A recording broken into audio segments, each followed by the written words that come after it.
The rain came down in sheets over downtown Chicago, turning the glass towers into shimmering shadows against the night sky. On the rooftop of Crestline Financial Headquarters, dozens of employees stood frozen as an argument unfolded in front of them. A woman in a blue dress was shouting. A janitor in a soaked work uniform stood silently, his jaw tight. And beside him stood the company's powerful CEO, Richard Hawthorne. What happened next would become a story nobody there would ever forget. Because just minutes after Richard publicly humiliated and fired that janitor, a helicopter appeared through the storm. And the person who stepped out would change everything. Including Richard's life. Leo Martinez never imagined his life would end up this way. At 38 years old, he spent his nights cleaning office buildings across Chicago. His days belonged to someone else. His 10-year-old daughter, Emma. Emma was the center of his world. After losing his wife, Sarah, to a sudden illness 4 years earlier, Leo had learned how to be both father and mother. He packed school lunches. Helped with homework. Braided hair after watching dozens of online tutorials. Burned plenty of dinners before finally learning how to cook. Every decision he made revolved around one question. What would be best for Emma? Money was always tight. But Leo rarely complained. His daughter had a safe apartment, warm clothes, and a father who loved her endlessly. That mattered more than anything. Every evening, after dropping Emma at his sister's house, Leo headed to Crestline Financial. He cleaned conference rooms. Vacuumed hallways. Emptied trash cans. Most executives barely noticed him. And honestly, Leo preferred it that way. One person definitely noticed him. Maya Brooks. Maya worked as an event coordinator for Crestline. Unlike many employees, she always greeted Leo by name.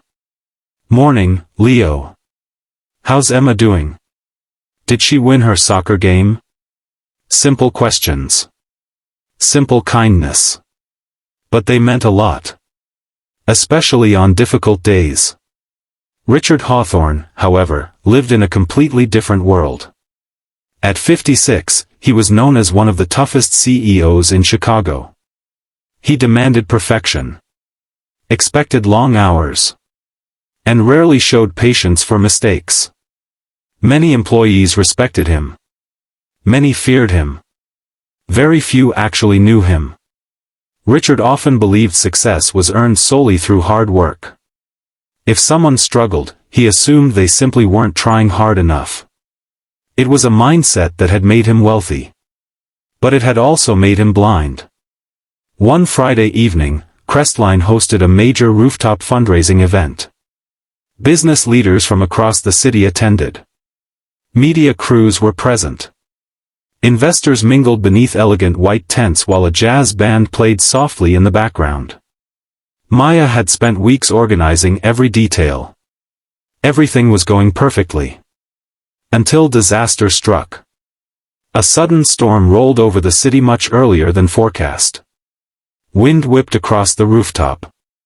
Rain began pouring. Guests scrambled for cover. Workers rushed to protect expensive equipment. Chaos erupted everywhere. Leo wasn't scheduled to help. But when he saw employees struggling, he jumped into action.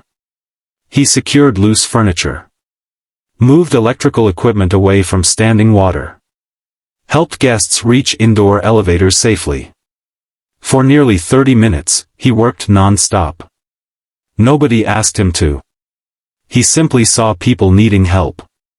And helped. Then came the misunderstanding. Near the center of the rooftop stood a decorative display featuring historical company documents inside a glass presentation case. As employees rushed around, someone accidentally knocked over a support stand. The display crashed. Glass shattered. Important documents became soaked. Richard arrived seconds later. The first person he saw standing nearby was Leo. Wet. Holding part of the broken frame. Trying to prevent further damage. Unfortunately, appearances can be deceiving. What did you do? Richard shouted. The rooftop went silent. Leo looked stunned. Sir, I was trying to. You destroyed a centerpiece prepared for our biggest event of the year. No, sir, I found it already falling in. I don't want excuses. Dozens of employees watched. Some knew Leo wasn't responsible. But nobody spoke. Fear kept them quiet. Maya stepped forward. Mr. Hawthorne, I don't think. Richard raised a hand. Not now. Then he turned toward Leo. Incompetence costs money. The words hit harder than the rain. You've embarrassed this company. Leo felt every eye on him. He wanted to defend himself. But years of being overlooked had taught him something. Sometimes people only hear what they already believe. Richard pointed toward the elevator. You're fired. Gasps spread through the crowd. Effective immediately. Leo stared at him. Not because he was angry. Because he was terrified. His paycheck covered rent. Food. Emma's school expenses. Everything. Sir, Leo said quietly, please. At least let me explain.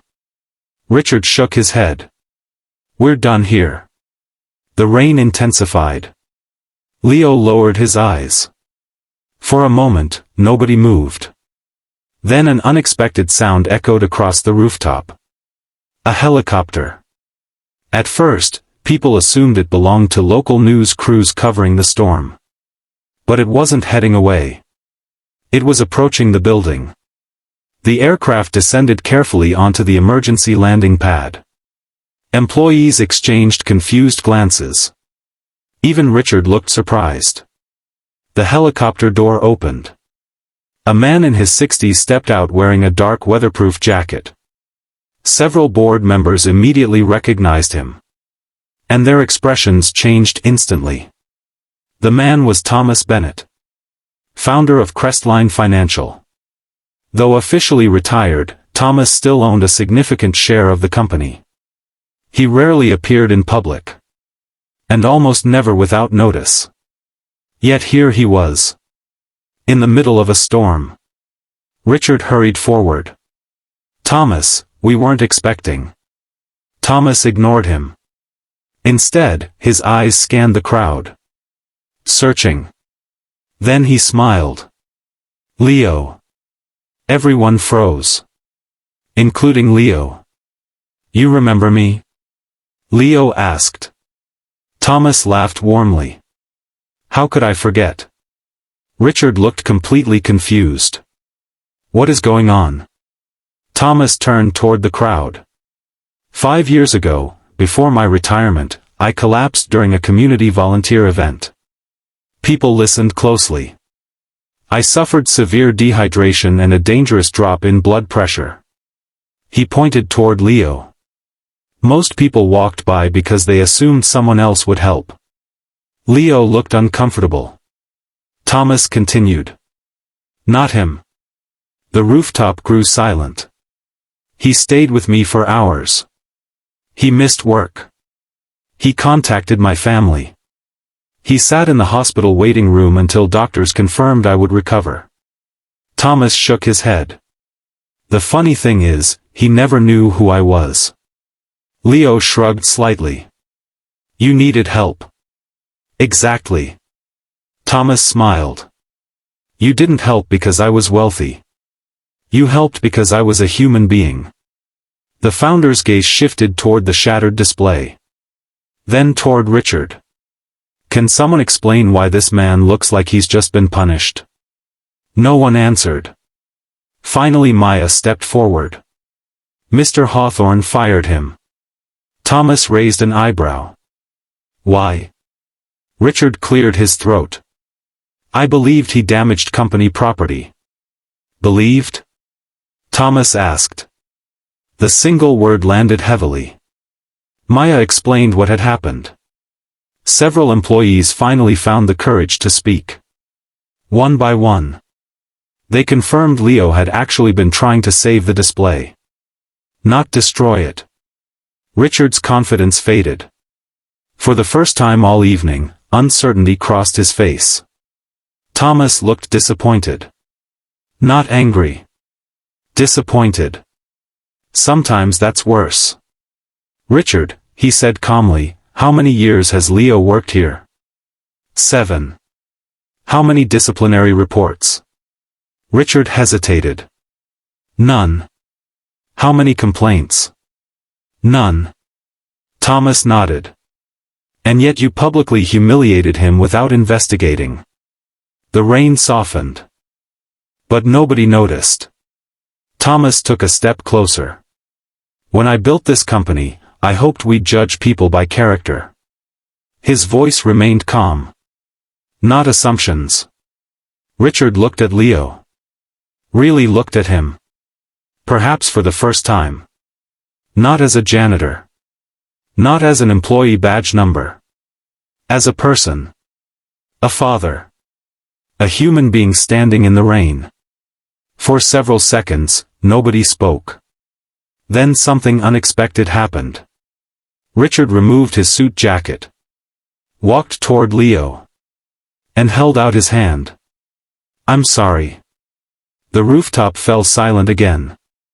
Because nobody had ever heard Richard Hawthorne apologize publicly. I should have listened. Leo looked surprised.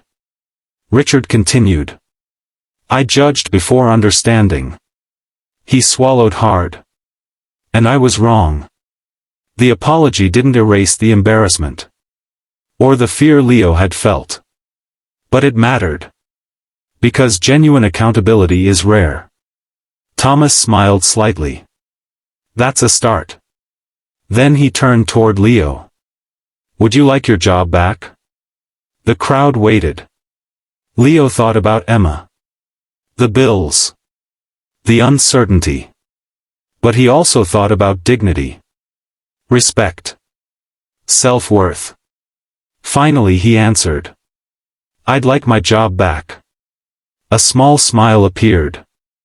But I'd also like people like me to be seen. Thomas nodded immediately. Fair request. Richard nodded too. Agreed. What happened next surprised everyone. Including Leo. Over the following months, Crestline launched a new employee advisory program. Workers from every department participated. Executives met regularly with maintenance staff, security teams, receptionists, and support employees. Ideas flowed upward instead of only downward. Problems were addressed faster. Morale improved. Turnover dropped. And Leo became one of the program's most respected voices. Not because he sought attention. Because he understood people. One afternoon, months later, Richard visited Leo during a break. The CEO carried 2 coffees. A sight that would have shocked many employees. Mind if I sit? Richard asked. Sure. They sat quietly for a moment. Watching traffic below. My father cleaned buildings, Richard said unexpectedly. Leo looked surprised. I didn't know that. Most people don't. Richard stared into the distance. Somewhere along the way, I forgot where I came from. Leo nodded. Life had a way of doing that. Success. Stress. Ambition. Sometimes they blur our perspective. Richard continued. That night reminded me. He smiled faintly. And my daughter won't stop reminding me either. Both men laughed. For the first time, they weren't CEO and janitor. Just 2 fathers trying to do their best. Meanwhile, Emma noticed changes too. Her dad seemed lighter. Happier. More confident. One evening she asked him a question. Dad? Yeah. Why did you forgive him? Leo thought carefully. Because children often ask the most important questions. Finally he answered. Because people can learn. Emma considered that. Even grown-ups? Leo laughed. especially grown-ups. Years later, employees still talked about the storm. Not because of the helicopter. Not because of the broken display. And not because a CEO made a mistake. They remembered it because of what happened afterward. A company changed. A leader grew. A father regained his dignity. And a simple act of kindness from years earlier came full circle. The truth is, kindness doesn't always create immediate results. Sometimes you help someone and never see the outcome. Sometimes years pass. Sometimes nothing seems to happen at all. But every act of compassion leaves a mark somewhere. In someone's memory. In someone's heart. In someone's future decision. Leo never helped Thomas Bennett expecting a reward. He never imagined a helicopter would land years later. He never thought that one ordinary choice would eventually reshape an entire workplace. He simply chose kindness when someone needed it. And that choice mattered. So if there's one lesson in this story, it's this. Never underestimate the value of treating people with dignity. Titles change. Money comes and goes. Positions rise and fall. But character remains. The way we treat others, especially when there's nothing to gain, often becomes the most important legacy we leave behind. And sometimes, the smallest act of kindness can create a ripple that returns when it's needed most. In ways nobody could ever predict.